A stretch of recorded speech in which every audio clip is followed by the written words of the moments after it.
Good day, everyone. My name is David Williams, Executive Director of the United States Association for Energy Economics.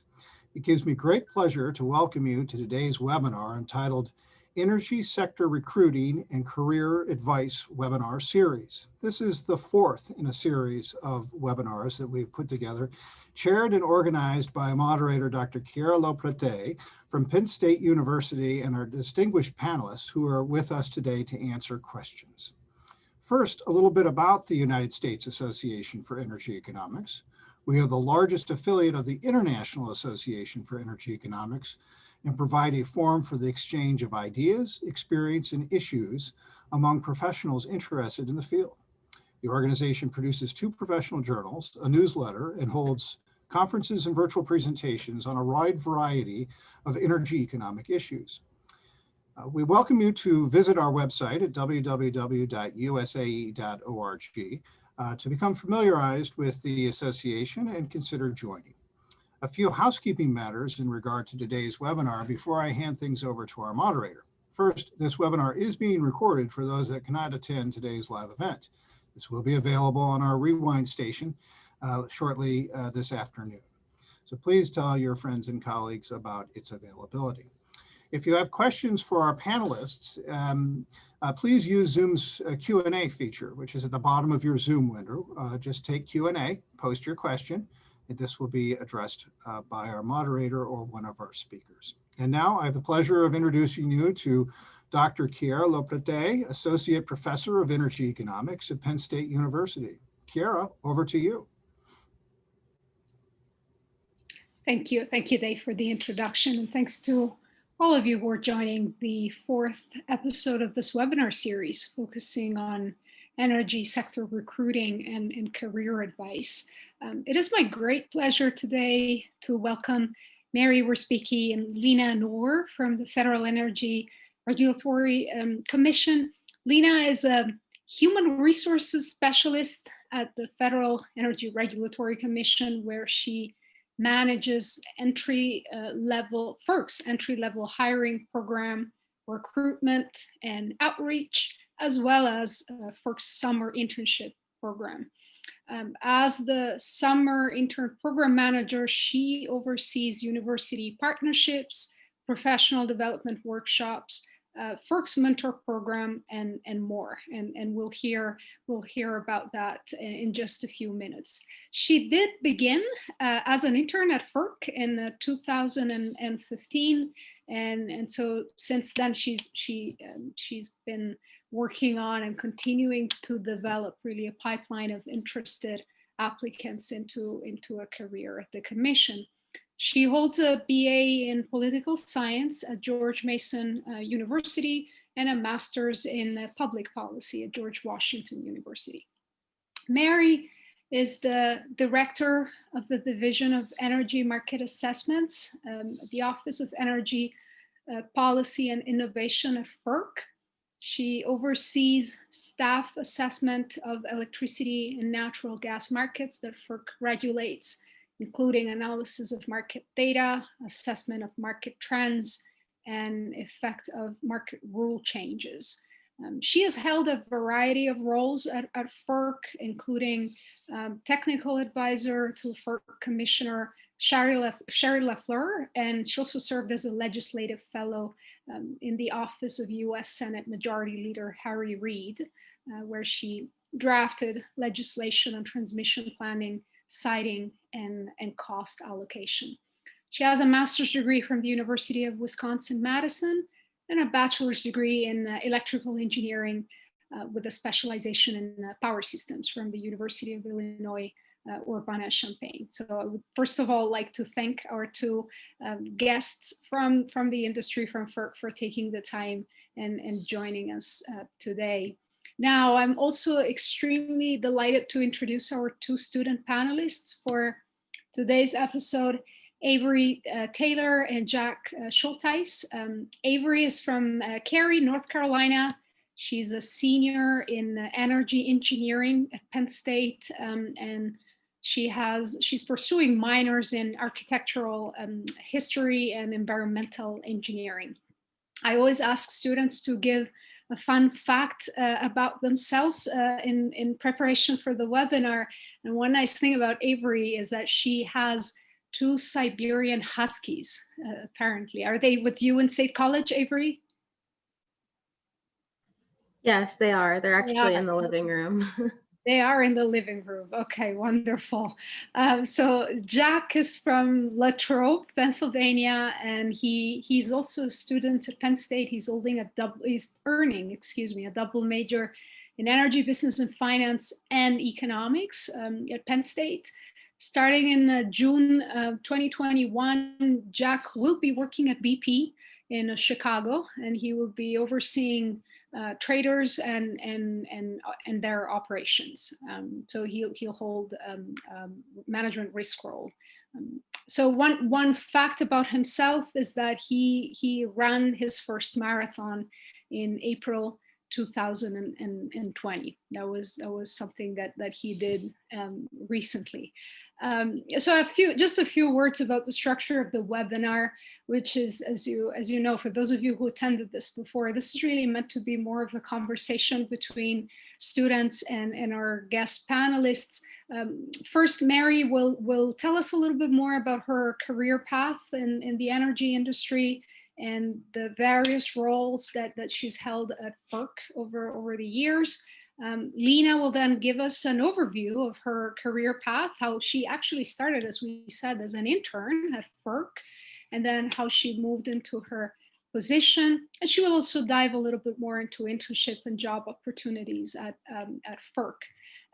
Next, we will move to the QA section of the webinar, where Avery and Jack will kind of get us started with questions, and they will start asking their own questions to the 2 panelists.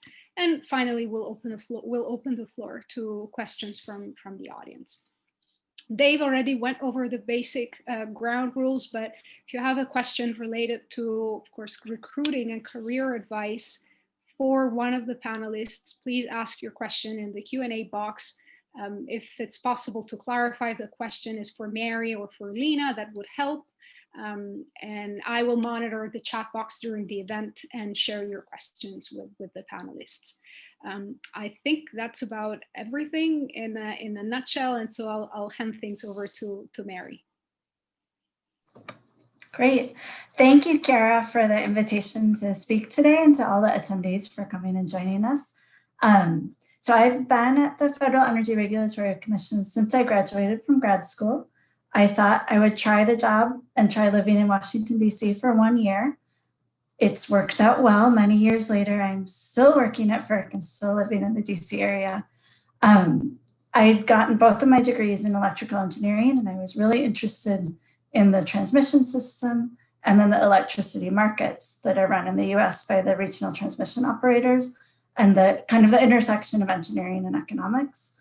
And so Ferc was a great place for me to go. Back in 2003, when I was deciding whether I should look for a job after my master's degree or continue and get a PhD, there was a large blackout in the Northeast US, centered around New York City and all the way to Ohio.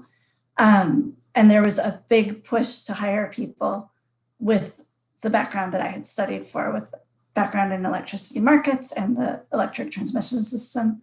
And Ferc started hiring a lot of engineers. So it was a unique opportunity.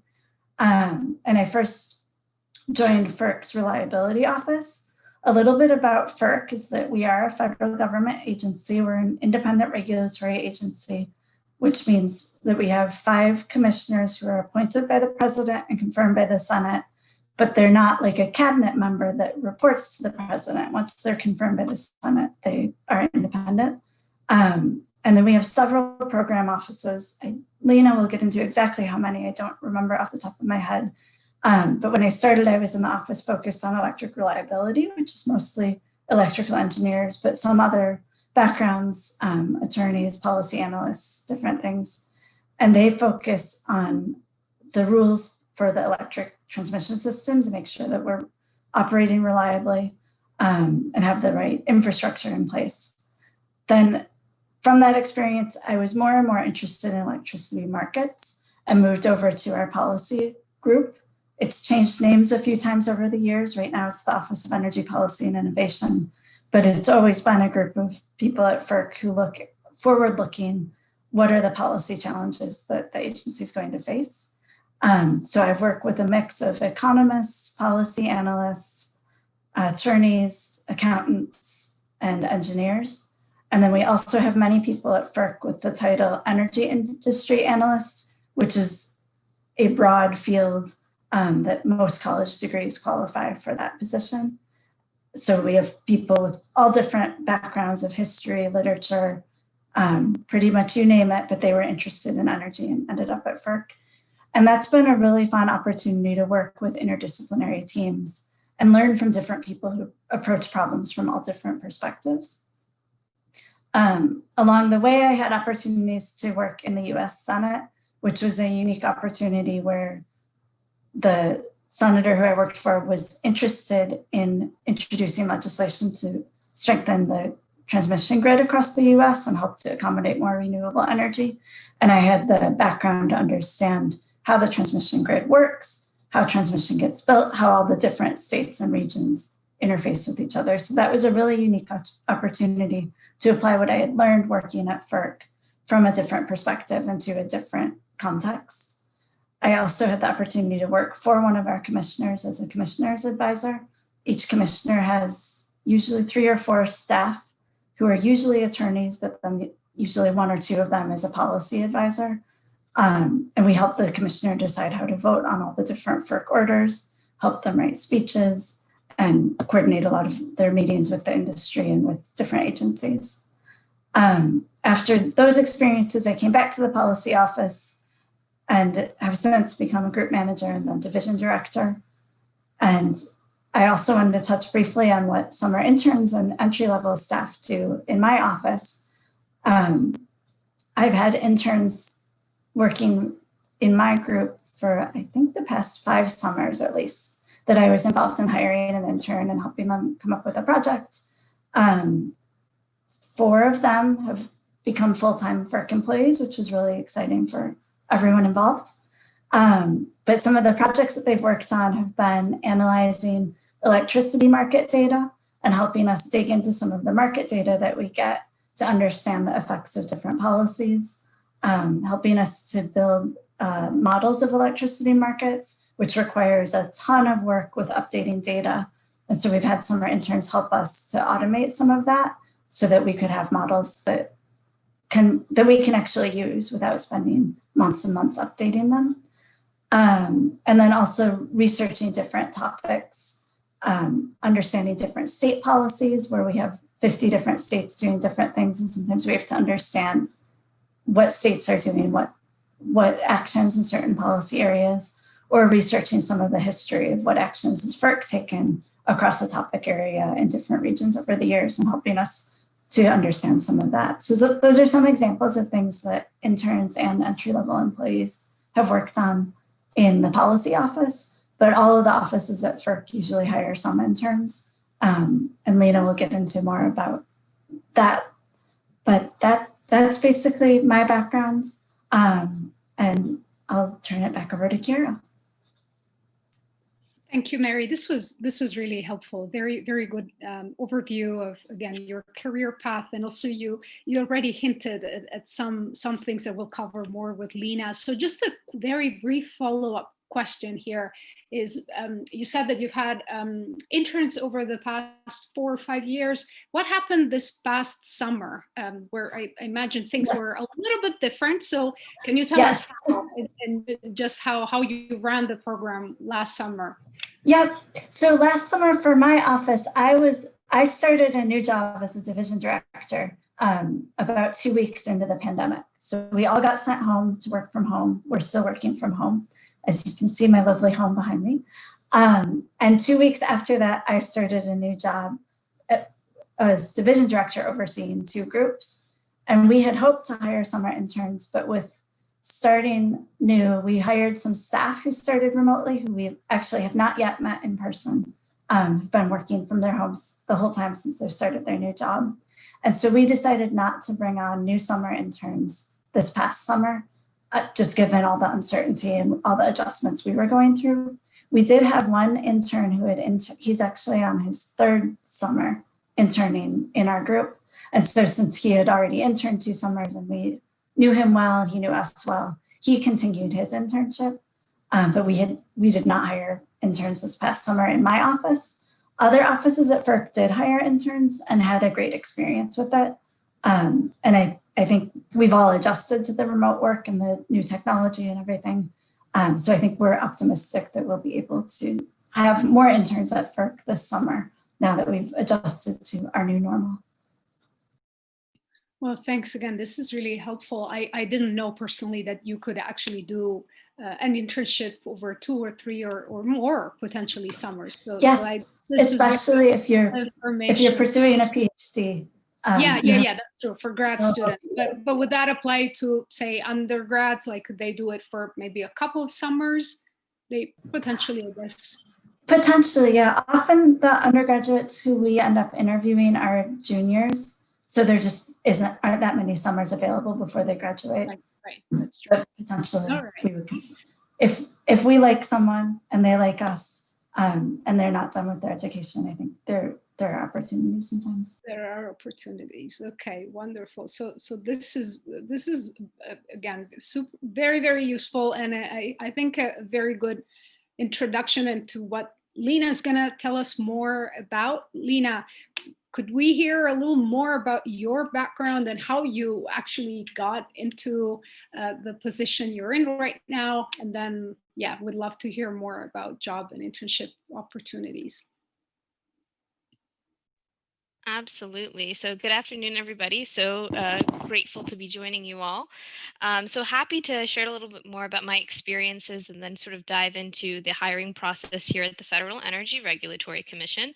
So like Kiara mentioned, I began at Ferc as an intern in the summer of 2015. And I was a student at the time. I was a junior in college at the time, and I was looking for opportunities, and public service seemed to be my calling. So I ended up applying for an internship at Ferc, and happy to talk about the application process as well. And then I was accepted into the position, so I was an intern. And similar to the question that Kiara kind of brought up, I actually stayed on Ferc as an intern for 3 cycles. So I began in the fall, and then I stayed into the spring. And then after the spring, I was offered an opportunity to convert at Ferc at a full-time position. So, there are so many great things about being an intern at Ferc. And I think it's the opportunity to really get some hands-on experience, some exposure in a career path that you may be considering. And, Mary echoed that they were able to have a lot of interns in her office specifically that were converted to full-time positions.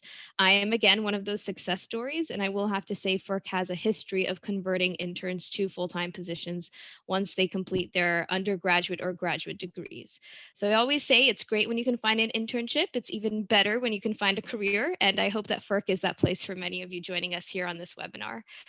So that's a little bit about my pathway into the agency. I started through the internship program, and then I was converted to a full-time position here as an HR specialist. And I've been in our HR shop for about 5 years now. So I think Mary did a great job of providing an overview of what the agency does. Ferc is an independent regulatory agency that regulates the transmission of oil, natural gas, and other resources throughout the United States. But we do hire across the board. So I do believe there is a myth that you have to have extensive energy experience to work at Ferc, and that not necessarily is the case.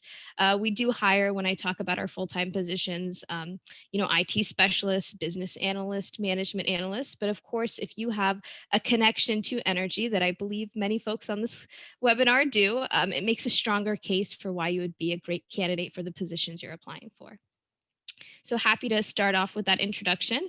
One of our old chairmen, Chairman Bay, also used to say that Ferc is in the business of keeping the lights on. So really just speaking to the impact of the work that we do and how it really does touch the lives of every American. So I think Ferc is one of the great places that I've had the privilege of working at. So happy to tell you a little bit more about our opportunities as well.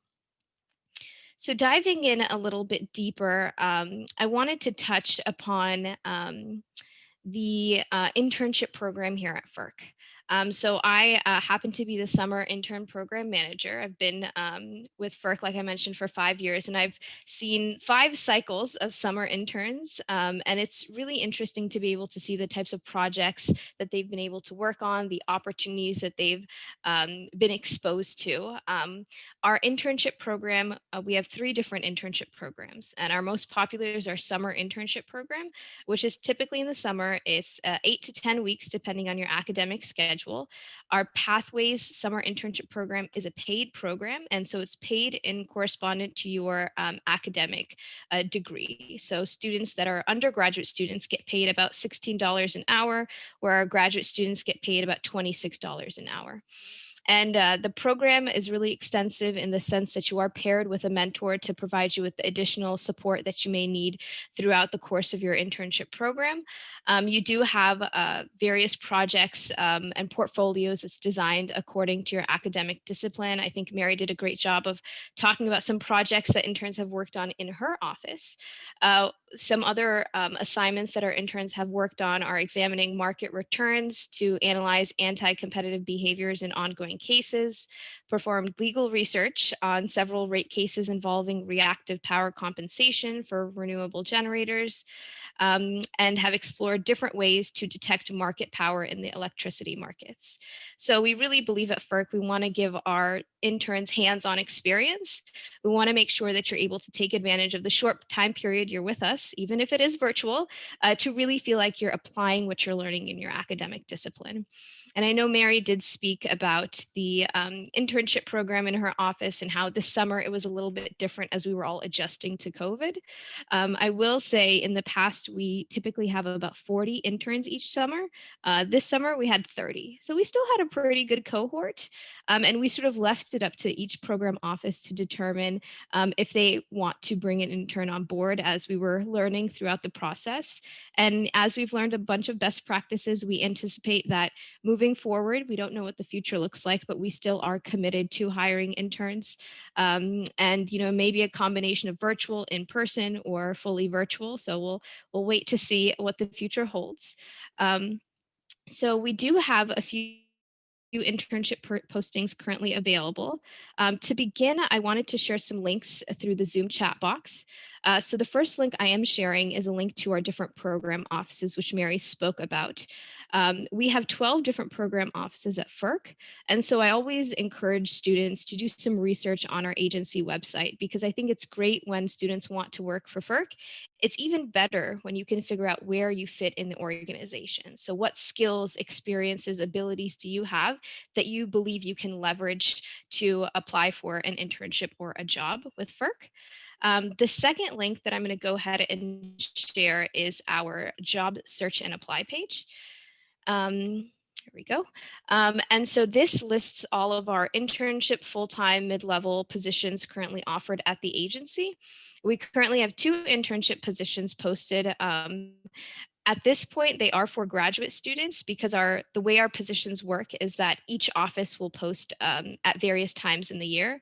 So unfortunately, it is not a streamlined schedule where all of our positions or internship postings are open January to February. We post them sporadically throughout the year, and so right now we have some openings currently available for our graduate students, but we do anticipate to have more openings in the January timeframe. So I do encourage students to check back with us, revisit our website, and also utilize the Usajobs saved searches function. Which leads me into my next point. So as a federal agency, we can legally only hire candidates when they apply via usajobs.gov. And Usajobs is the primary job portal for the federal government in which we can accept applications. So the links that I just sent you is to our job search and apply page, but it will redirect you to Usajobs, which is the formal way that you can submit your application. And just that's the way we accept our applications, because a standard, one-page resume may not include all the additional information we'd need for a complete application through Usajobs. So for example, US citizenship is required for all of our internship and full-time positions. So typically students don't put their citizenship information on the resume, but through the course of submitting your Usajobs application, it will ask you for that information. So those are some helpful things I wanted to share. I know we have some seniors or some graduating students on the call, so I also want to provide some information about our full-time positions, which Mary jumped to the punch, and she also mentioned about our energy industry analyst role. So like I mentioned, we do hire across the board, accountants, auditors, economists, engineers, and also energy industry analysts. And the reason why I want to highlight our EIA roles is because, as Mary mentioned, we have analysts that come into our agency with all different academic disciplines. So for an engineering position, you need to have an engineering degree. But for our analyst roles, folks have come in with various different degree disciplines, whether that's public policy, statistics, English, just because what we are looking for in our analyst is ways to think about, exercising your quantitative and qualitative muscles. So how can you work on, as Mary said, interdisciplinary teams to look at the legal ramifications or financial implications of some of the cases that we're looking at? So for folks that are graduating, I would encourage you to consider an EIA role, or if you are an engineer, of course, consider the engineering positions we have available. Now, I know I'm coming up on time, so I also want to provide some common application tips that I've noticed as an HR specialist that I've noticed after reviewing so many cycles of applications. So the first thing is we've noticed that a lot of students for our internship program and for our full-time entry-level positions typically forget to attach the required documentation.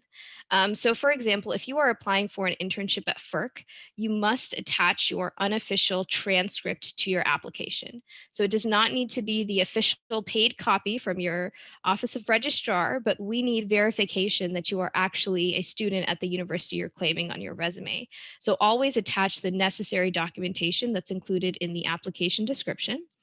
The second thing is to make sure that you're reading the announcement carefully. So some of our applications, or the vacancy announcements as they're called, will require specific skill sets. So familiarity with SPSS or SAS. So you want to make sure you're reading those to see, are you actually eligible for the positions you're applying for? And if you are, you want to make sure you're showing that in your resume. So, have you worked on SAS or SPSS statistical softwares in some of your coursework or in a group project? So I think a lot of students who don't have that much experience may leave the resume a little bit empty, but I would encourage you to write your relevance coursework, your projects, your papers that you're working on, because we want to know how much experiences you have, even if it is in an academic setting, to know how you are qualified for those positions. And then the last application tip that I have for you all is to make sure that you are tailoring your resume for the position you're applying for. So I know folks usually have the standard one-pager resume, but feel free to add and take out content that you think would be more helpful. I will say, for the federal government, we welcome resumes that are more than one page. So feel free to give us everything that you have so that we can better qualify you for those positions. So I believe that is all I wanted to share, but happy to take questions from the group as well. Thank you, Lena. This was you gave us so much useful information here that I'm sure, students really appreciate that. I have one quick follow-up question, which is, of course, we heard from Mary, who's in the Office of Energy Policy and Innovation, although she did say it changed names a few times over the years. Can you tell us a little bit more about what offices tend to hire interns with an energy background? And this is at a very high level, so it might be an analyst as opposed to engineering. But what offices would hire interns, and what exactly do these offices do? Mm-hmm. Absolutely. Great question. So when you are applying for an internship at Ferc, for example, the vacancy announcement that you will be applying for will say student trainee. So that'll be the title of the internship position. And student trainee translates to student intern. And in parentheses, it will always say what the internship posting is for. So it will say student trainee electrical engineering, student trainee, energy industry analyst, student trainee, legal. So through the title, you'll be able to gauge what type of students would be eligible for those positions. If you were to break down our program offices, I will say that our Office of Energy our Office of Energy Projects is one of the biggest offices at Ferc. And within each of our program offices, they each have specific divisions. So as Mary mentioned, she is the division director in one of the divisions in the Office of Energy Policy and Innovation.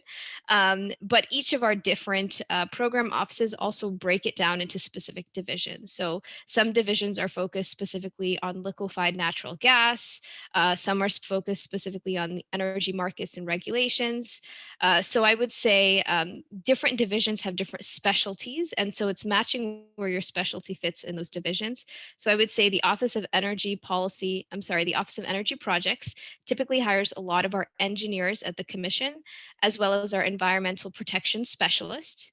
Our Office of General Counsel, Administrative Litigation are typically our legal, paralegal folks.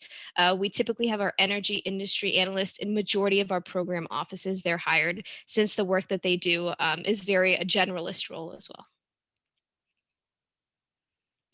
Thank you, Lena. This was helpful. We do have a question from a student in the audience, and this is just, I think, a follow-up to the links you sent. The student says it looks like the energy industry analyst job posting closed on November 24th. Will there be another opening for similar roles in the near future? Okay, the student trainee energy industry analyst, that position closes on December 9th, the internship posting. Let me just, yes, so the internship posting closes on December 9th. So there's still time to apply for that vacancy. For our entry level EIA positions, those have closed. And so we will be posting them typically in the beginning of the year, where we anticipate a wave of May 2020 graduates. So we try to time the posting when our students are graduating. Since the way the qualifications work is when you apply for the position, you have to be close to your graduation date. So even if we had an entry-level position opening now and you don't graduate until May 2020, you would be ineligible to apply because it's not closer to your graduation date. Okay, thanks. So that clarifies. I guess I don't see any other question in the Q&A box. So what we can do is maybe get into our next section of the webinar with the questions that Avery and Jack prepared for you. And so I don't know who wants to go first, Avery or Jack? Up to you. I can go first. Jack, go ahead. So my first question is for Mary. What is like the best piece of advice you could give us young adults entering the energy industry with like the current state of the world on, everything's a lot different now. Is there like different types of skills you guys are going to be looking for now that it's more like a work at home atmosphere? And I just kind of wanted to get your insight on that. Sure, Jack, that's a great question. I think the working from home and working remotely has really highlighted the need for strong communication skills. That was something that I always was looking for as a hiring manager before, because a lot of our work at Ferc is written work. We're writing memos or we're writing orders that are legal documents. So written communication and being able to write clearly and concisely, to be able to write about technical things that you have expertise in language that anyone could understand. Those are super important skills. And with remote work, just communicating both written and verbally, thinking about your audience, thinking about, are you communicating to the right people in a way that's useful to them, that they understand what they should do with the information you're providing, or what help you need, or what questions you need answered. Those are super duper important skills. The other thing I would say is, in the world of energy, things are always changing. People like to think of electric utilities as very stable places to work, where we just keep using electricity. But I've seen over my career, there have been many changes with the use of technology, with different types of generation resources, with integrating new technologies into the electricity system, but also just in the way that businesses use technology across the board is changing.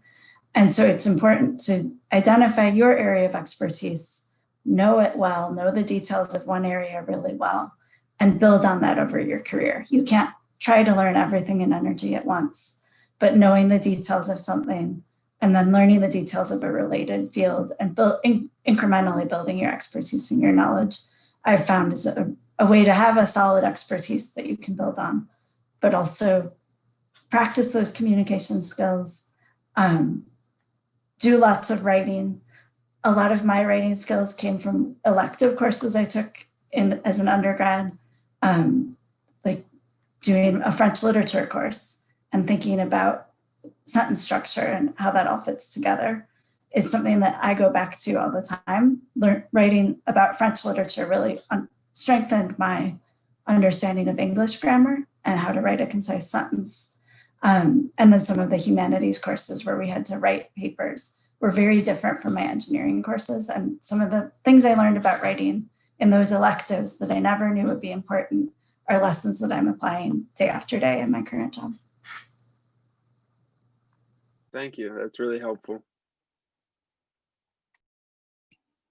Thank you, Mary. I really like the emphasis there on communication, both written and yeah, just oral communication skills in a setting where yeah, human interactions are reduced at least for now. Let's see, Jack, would you like to ask maybe your second question to Lena, and then we'll get Avery. Yeah, that works. My question for Lena is, what is kind of like the most important skill you look for in candidates? Like this could either be like technical or personal skills. Like, what do you think is the most important? And then also, how important is obtaining a master's degree with your hiring process and things like that? Absolutely. Thanks, Jack. So I guess the first question about important skill sets, Mary definitely echoed the importance of communication as we're in this remote working environment. I would also echo that since we are in this remote environment, and talk about the importance of technical competencies. So, you know, whether that is understanding all these different virtual platforms, I think in our job, we use Microsoft Teams, Zoom, Skype, everything, but also building your own technical competencies, whether that's, you know, trying to learn, you know, advanced versions of Excel or, you know, SAS, SPS, any statistical software packages, just because the more familiarity you have, as Mary said, energy is changing, but so is technology. Technology is definitely changing. So being comfortable with change, being comfortable with utilizing technology to see how we can do, you know, our daily tasks at a more efficient rate, I think is always helpful. And I would say the second thing that's kind of hard to gauge from a resume, but definitely easy to gauge in an interview, is willingness to learn. So are you someone that is proactive, that does take initiative, that does look to see how you can provide a value add to the agency is always important. And with that, I definitely encourage students to look back at your resume and see how you can show how you've had a value add in your different internship or work experiences. And I think a lot of folks usually have a standard resume, but I have 4 quick questions I encourage you to consider when revising your resume. So the first question, it's typically easy, is what did I do? So when you're writing about your experiences, you want to answer the basic question, what did I do? The second question is, how did I do it? What skills or knowledge or abilities did you exercise in fulfilling that goal? The third one is, what was the impact? So how did your contribution to a team project, to an internship, make an impact on the organization or the results at the end? And finally, how can I quantify? So were you doing weekly briefs? Did you work on a team with 4 people versus 10 people? All of those nitty gritty details help to tell the story of who Jack is, who the person is that's applying for those positions as well. Thank you. And that's, again, very, very helpful information when when students prepare their and kind of tailor, as you said, tailor their CV and their resume to the specific positions that they're applying to. So very, very good advice. Let's move to Avery, and she prepared 2 questions, one for Mary and one for Lena. So Avery, the floor is yours. Thank you. I guess my first question is for Lena. So a lot of postings for open positions require 3 to 4 years of experience for the position as an entry-level position. So what would you suggest for a senior who's had internship experience but does not necessarily meet the qualifications based on experience for those 3 to 4 years of experience for an entry-level position? Yeah, that's a great question. And I think it's difficult because it sounds contradictory where, it's an entry level position, but you need significant amount of experience. I will say at Ferc, we classify an entry level position as a GS7 to GS11. And in that range, and I'm sorry, I'm speaking in our technical jargon, GS is the general schedule. It's how we determine pay in the federal government. So typically the lower you are in the GS scale is the lower amount of education or experience that you will need. So there will not be entry-level positions that require 3 to 4 years experience at Ferc. That would be a mid-level position. And the way the job search and apply page is divided in our website, it will have a section for this is an entry-level position. The one thing I did not mention is at Ferc, in addition to our Pathways internship program, we also have something called our Recent Graduates program. And those are positions that are specifically designed for recent graduates who are about to graduate or have graduated in the last 2 to 6 years. And for those positions, you are only competing with applicants who are just like you, who are within that short window, who have graduated recently, so have similar levels of experience. And so that's another way for us to kind of level the playing field and make it so that you're applying for positions with, folks that are in a similar environment as you. So I would say definitely if you are looking at something that looks like it has an extensive amount of experience as required, make sure you're reading those announcements carefully so that you're applying for positions that you are qualified for. And then I'm so sorry, but I realized I did not answer Jack's question earlier about a master's degree. I'll go back to that very quickly.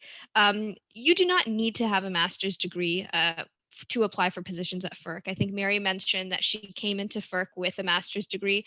I did not have a master's degree. I think graduate degrees open up opportunities for you, but it's definitely not required. Ferc does have a very generous tuition reimbursement and student loan repayment program. So I came to Ferc with my bachelor's degree, and Ferc helped me pay for some of my graduate courses as I completed my graduate degree. So for a lot of the seniors or graduate students in this webinar, I'd encourage you to think about what benefits or what opportunities for advancement, whether that's in your education or in your long-term career trajectory, can an organization provide you to grow as an individual as well. So just want to bring that full circle. Yeah, which is really, yeah. Go ahead, Avery. Oh, I was just going to say thank you for answering that. My second question is for Mary. What is the best and worst career decision you've made? Thanks, Avery. This is a great question. Thinking about what is my worst career decision really got me thinking. The best one was, I knew how to answer that right away. So the best career decision I think I've made was agreeing to interview for a position in the US Senate. It was not something I had sought out or really even thought about. I know a lot of people move to Washington, D.C. and want to work in the House or Senate or the White House. As an electrical engineer, that just wasn't something I had really thought about as a career path. And I was approached by one of our commissioner's advisors, and they asked if I wanted to interview for this.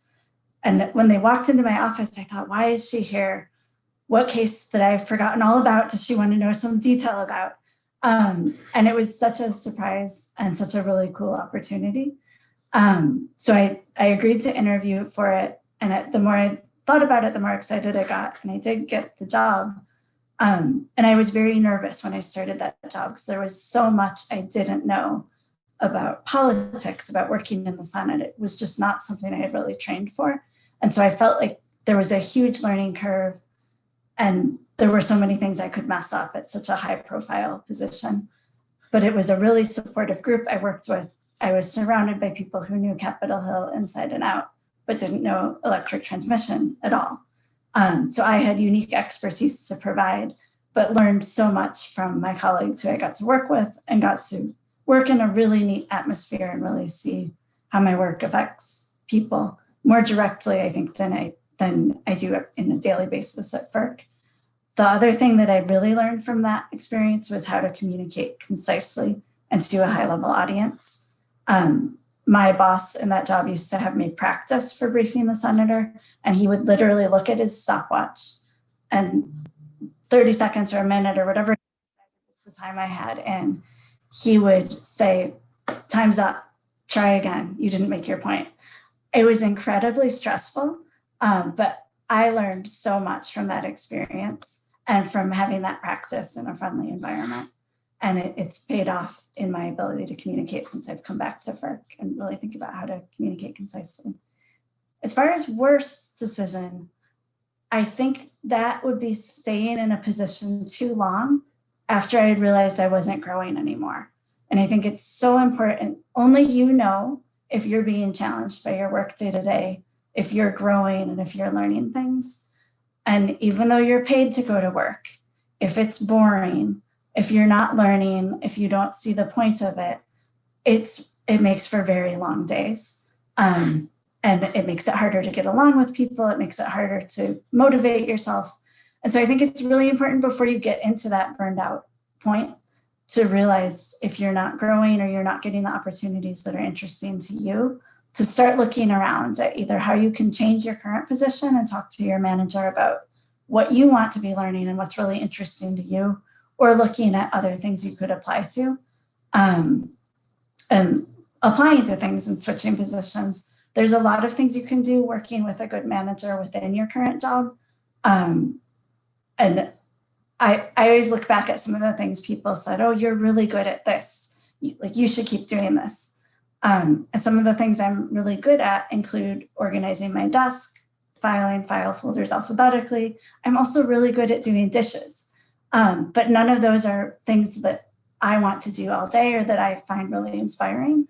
And so I think it's really important to really look inside and think about what drives you and make sure that you're finding a job where you're able to do things that you're interested in that someone else wants you to do. And also don't underestimate the importance of the people you're working with and your relationship with them. There is such a thing as a bad match. So I think it's really important to think about what type of people you like to work with, what type of culture and management culture works for you, but also understanding what culture you're trying to fit into and what you need to do to be successful in whatever organization you're in. And this comes back to some of my favorite career advice I've gotten over the years, which is the saying, bloom where you're planted. And so you might not have the job, your dream job right now, but look around at the position you're in and what you can do well. People do notice that, and it opens up opportunities you wouldn't even know about at the time, but doing well at whatever your job is today, but always with an eye towards what you want to be doing someday. Thank you. And Mary, I'd like to add that you just gave me an idea for one of the next assignments I'll give my students the next time I teach, I don't know, electricity economics or one of the other classes. I'll do the same thing that your boss was doing, and I think that's a terrific exercise. And you're actually saying that this was very useful for you, although it was stressful. Doing that at the time. So thank you for sharing that. Let's see. So I see that there's a question from the audience. I believe this is probably directed at Lena, and it says, do you have a sense of when the program for recent graduates will be launched? Would you recommend applying to the energy analyst internship for students who will graduate in May 2021? Great question. So unfortunately, we don't have that specific time frame for when the positions will be posted. We actually have a Usajobs saved search function, which I will put in the chat box. And what this does is you can set it up where you can set it up for Ferc positions, and they can email your PSU or school email address whenever Ferc positions become active. And so that's a way to kind of stay abreast to the different postings that we have available. But unfortunately, I don't have a specific time frame that I can share with you. For your second question about the internship posting, one of the requirements for internship program that is also included in the vacancy announcement description is that you have to be a continuing student in order to be eligible for internship posting. So if you are graduating in May 2021, you would no longer be a student to begin a summer internship in summer 2021. So you would be ineligible. So you would not be able to apply for that position. The only stipulation is if you're going directly into a graduate program after graduating, then you would be eligible.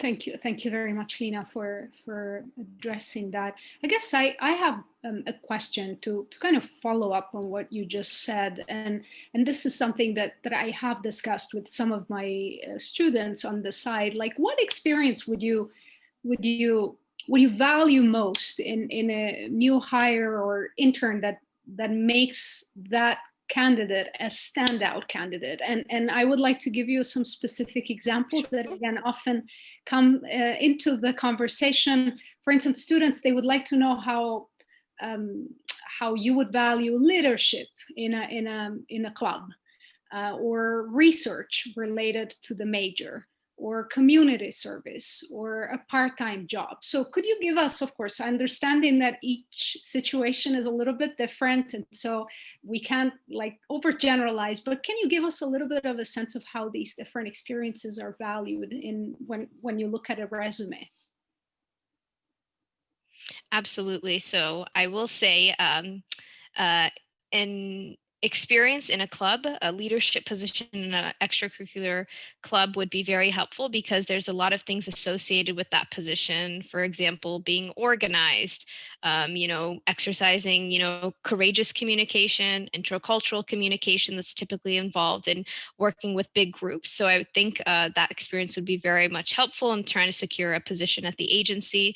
Additionally, research opportunities, being in a part of a team, I think would also be helpful. The one thing I did want to mention that, I was quickly reminded as you were speaking, is, if you did a paper or you did a research project that relates to Ferc or the energy sector, we definitely want to see that stand out on your resume. So, did a paper on Ferc order 888 something, showing that you have that connection to our organization is very impactful. It shows us that you don't want just any opportunity, but you want this opportunity, and you are very much a good fit for Ferc. So try to highlight those experiences, even if it is through a club or through a writing assignment or through your coursework, so we can make that connection as well. I see Mary nodding, and she's a hiring manager, so I'm onto something. Yes, definitely agree with you, Lena. And I want some of the interns who I've hired in the past didn't have a lot of professional experience. They had some coursework that they had written a paper or something, not even necessarily energy related, but applying economic theory to whatever the topic was. But they also had some sort of a job. In one case, it was working with the State Department of Transportation, like on highway construction, or working in food service, but where they had worked with a team. So that ability to work with people from a variety of backgrounds in a team, sometimes in a more stressful atmosphere, I would say, with customer service than what I encounter day to day working in an office. That stood out to us on the resume versus a student who just I took these courses, but hadn't really done anything to show that they had worked in teams or worked with different types of people, or applied their knowledge independently through research. So to the extent you have things like that that are applicable to the job and make you stand out, I think those are helpful things to strengthen a resume, especially as you're just starting out your career. The more you build your knowledge and your experience in whatever field you end up choosing, the less relevant some of the like a part-time job becomes. And so over the years, you would be revising your resume. But the extracurriculars and research papers are things that definitely stand out to me on undergraduate and entry-level resumes. Thank you. So this is, again, useful information that can help students better tailor their applications. Going back to something that Mary, you kind of said this a little at the beginning, but I would like to hear a little more about tasks that interns under your supervision would like. What would they be involved in, and can you give us like maybe a little like a few more examples? You told us already at a high level, but maybe we can go a little more into the details so that students know a little more what they would be doing. Yeah, happy to. So in my office, we have 3 primary types of work. One is internal research projects. Another is working on cases that come before the commission. And the third is working on rulemakings where we're establishing a policy that applies to the whole country. The internal research projects are mostly what we have interns work on because we are fully in control of the timing of those. So we decide when we're kicking them off. They're internal, so they fit well with a 3-month time frame in the summer.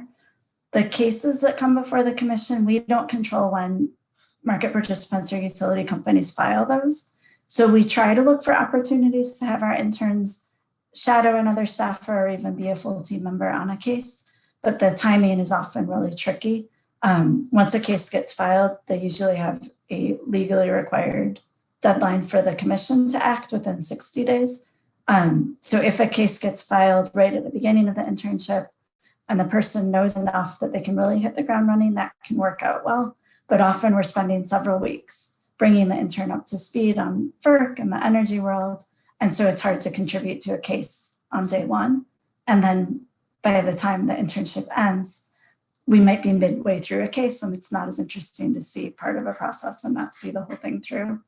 And then rulemakings tend to be a longer process. But if there happens to be one going on that summer, we've had interns help us with summarizing the comments for the rulemaking or doing an analysis of a specific topic.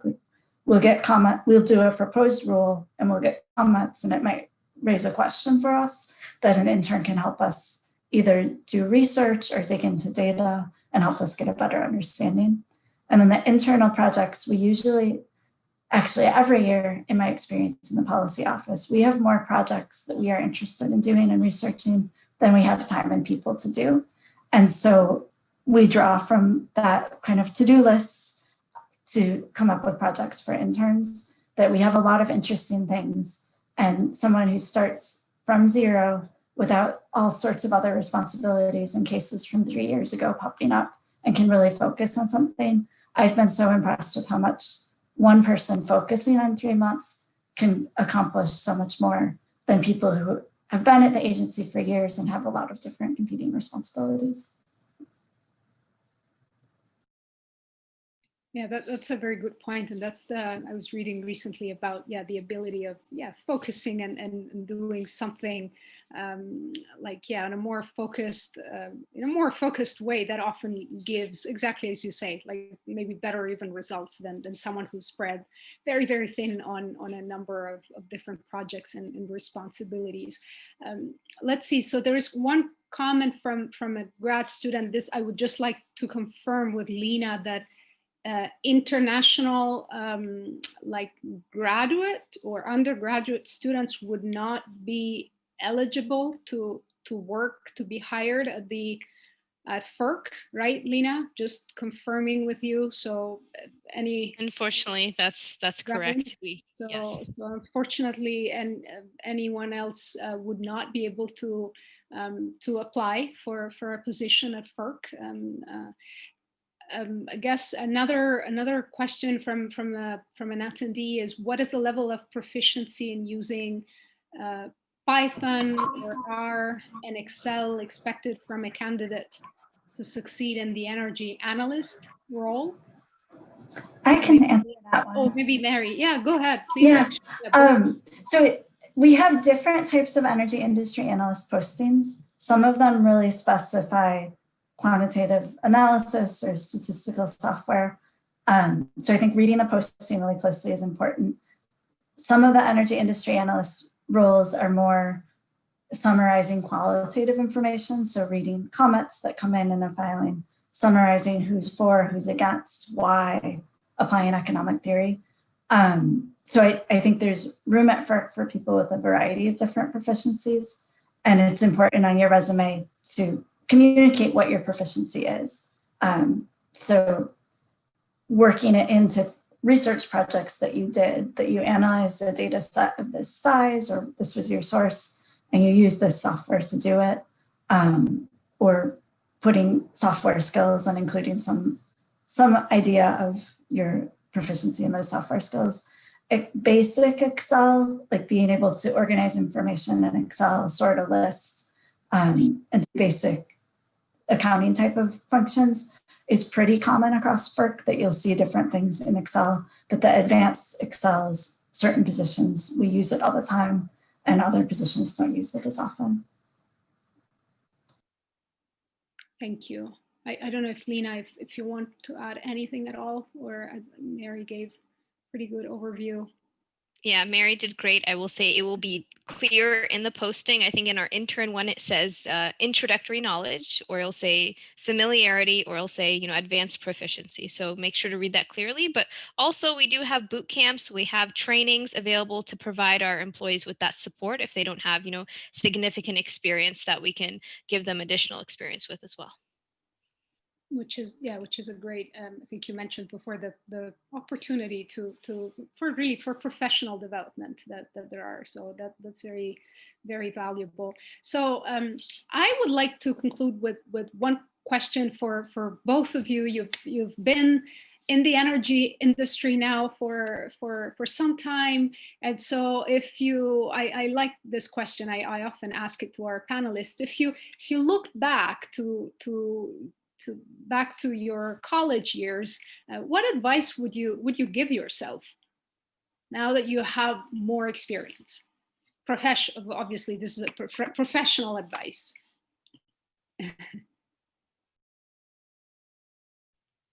I can jump in, and I will say, don't be afraid to take advantage of opportunities.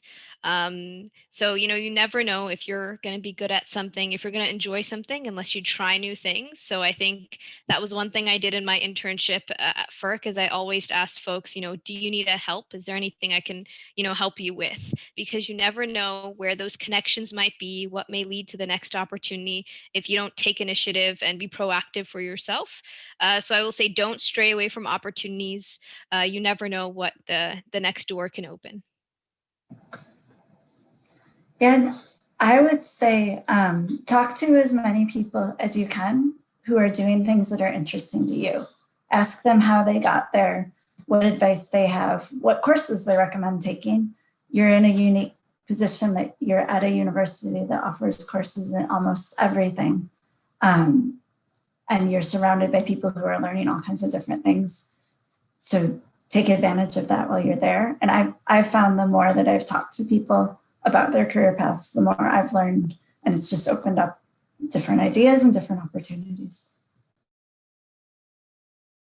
And I very, very much agree with you, Mary, and that's why I think it's so valuable to hear a number of different energy professionals come and share with us their experience.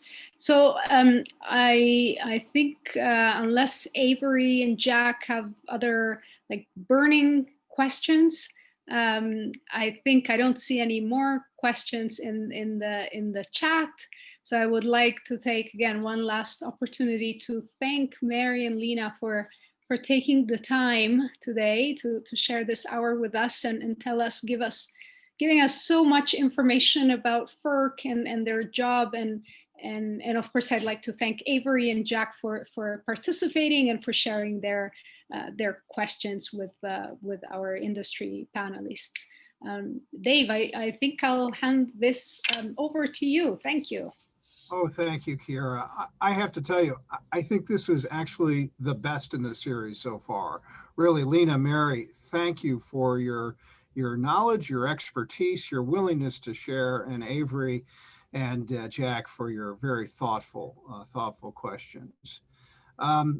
This has been a pleasure to be listening to. For those of you that are listening as well, be aware that this will be on our rewind station later on this afternoon. We encourage you to share this information with your friends and colleagues. Lots of great content to be shared. And there's actually more play that happens on the rewind than actually the live events. So we're hoping that all of you will leverage your networks to make that aware. A reminder to check out the United States Association for Energy Economics. You can find us at www.usa.org. We welcome you to join. We wish all of you a good rest of your day, and I officially close this webinar. Thank you.